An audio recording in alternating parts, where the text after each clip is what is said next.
Per ora, amici miei, questi due saraghi buoni, guarda, bello. Questo è il più grosso, sarà 800 grammi, quasi il chilo.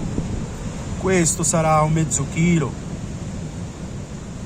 550 grammi. Per ora il nostro amico il pescatore Yunus è di là a pescare, speriamo che becca anche lui qualche saraghi. A dopo.